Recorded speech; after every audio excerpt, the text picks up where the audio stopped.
Good morning प्यारे बच्चों। आज हम हमारी व्याकरण पुस्तक का एक नया और रोचक पाठ समास प्रारंभ करेंगे। आज हम समास की परिभाषा, इससे जुड़े कुछ शब्द और उसके एक प्रकार के बारे में पढ़ेंगे। सबसे पहले बेटा समास है क्या? ओके, समास शब्द का अर्थ होता है संक्षेपीकरण। संक्षेपीकरण मतलब छोटा करना किसी भी चीज़ को। इसके अंतर्गत दो या दो से अधिक पदों को मिलाकर विभिन्न तरीकों से एक नए शब्द की रचना की जाती है। इसमें शब्दों की विभक्तियों, योजक शब्दों आदि को हटाकर बचे हुए शब्दों को पास में लाया जाता है। इसी प्रक्रिया को हम समास कहते हैं।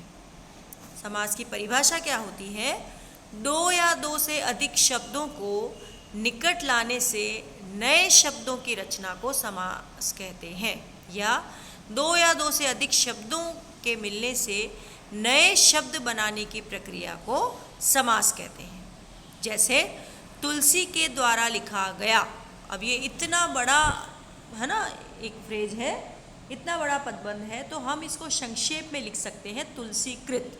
तो ये तुलसीकृत जो हमने किया है इसको समास कहते हैं, है ना। ये जो हमने प्रोसेस जो किया है, ये जो प्रक्रिया है कि इतने सारे शब्दों की जगह हमने सिर्फ एक तुलसीकृत लिखा है, इस प्रक्रिया को समास कहते हैं। पानी में डूबा हुआ, जलमग्न। राह के लिए खर्च, राह खर्च।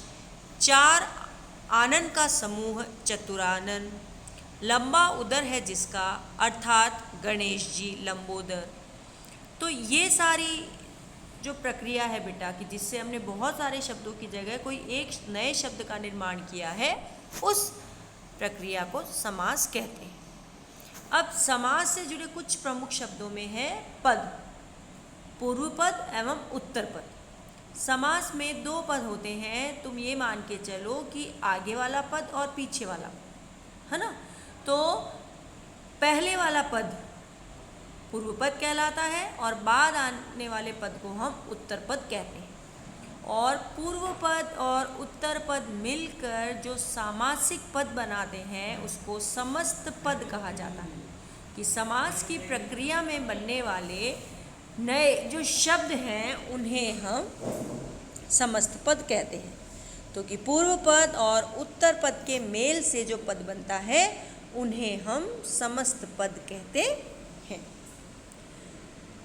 ओके, इसे हम ऐसे समझ सकते हैं, हाथ से लिया हुआ तो पूर्व पद हो गया हस्त, दूसरा हो गया लिखित उत्तर पद, और समस्त पद हो गया हस्तलिखित।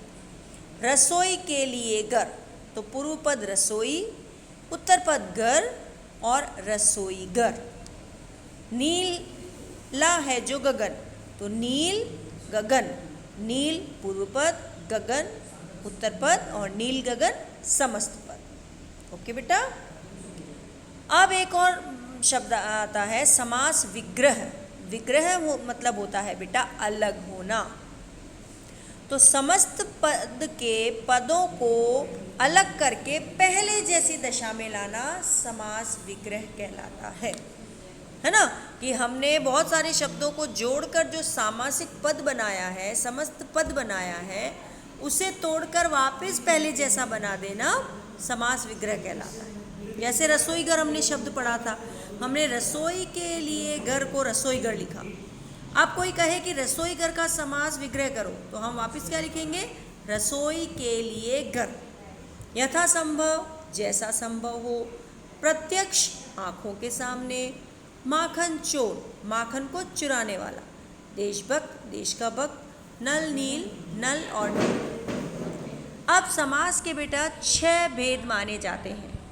अब यही भाव समास, तत्पुरुष समास, द्वंद्व समास, कर्मधारय समास, द्विगु समास और बहुव्रीहि समास। सबसे पहला जो समास है अव्ययी भाव समास, वो हम आज पढ़ेंगे और समझेंगे। अव्ययी भाव समास, जिस समास में पहला पद प्रधान और दूसरा पद गौण होता है। प्रधान मतलब अर्थ उसी से निकलेगा, मेन रोल पहले वाले शब्द की होती है।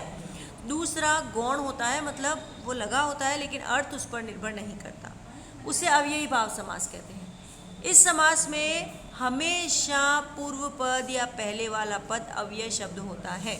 अव्यय वे शब्द होते हैं जिन पर लिंग वचन कारक काल का प्रभाव नहीं पड़ता, वे हर स्थिति में एक जैसे रहते हैं। और उत्तर पद संज्ञा या विशेषण होता है। ठीक है, तो जब पहले वाला पद अव्यय शब्द होता है तो जो सामासिक पद बनता है, समस्त पद बनता है, वो भी अव्यय शब्द ही बन जाता है। जैसे आ प्लस जीवन, तो आ अव्यय है और जीवन संज्ञा शब्द है, शब्द बन गया आजीवन। प्रतिधन एक, प्रति अव्यय शब्द है और एक विशेषण शब्द है, तो प्रत्येक। इसके और उदाहरण देखो बेटा, अनजाने बिना जाने, अनचाहा बिना चाहा, अजन्मा बिना जन्मा, आमरण मरण तक, आजीवन जीवन भर, आजन्म जन्म से, यथा अवसर अवसर के अनुरूप, यथा समय समय के अनुसार, यथा शक्ति शक्ति के अनुसार, यथा विधि विधि के अनुसार, यथोचित जैसा उचित हो, घर घर प्रत्येक घर में, गांव गांव प्रत्येक गांव में, गली गली हर गली में, बेखटके बिना खटके के, निसंदेह बिना काम के, प्रत्यक्ष आँखों के सामने, भरपेट पेट भरकर, प्रतिदिन हर दिन, प्रतिवर्ष हर साल। ओके बेटा, तो आज हम सिर्फ अव्ययी भाव समास ही पढ़ेंगे। आज आपको अपने कार्य में समास की परिभाषा, समास विग्रह, पूर्व पद, उत्तर पद और अव्ययी भाव समास की परिभाषा लिखनी है। और जितने उदाहरण मैंने यहाँ पर दिए हैं वो सारे उदाहरण आपको अव्ययी भाव समास के कॉपी में लिखने हैं। ओके बेटा, ध्यान से समझिए, नहीं समझ में आने पर मुझसे पुनः पूछिए।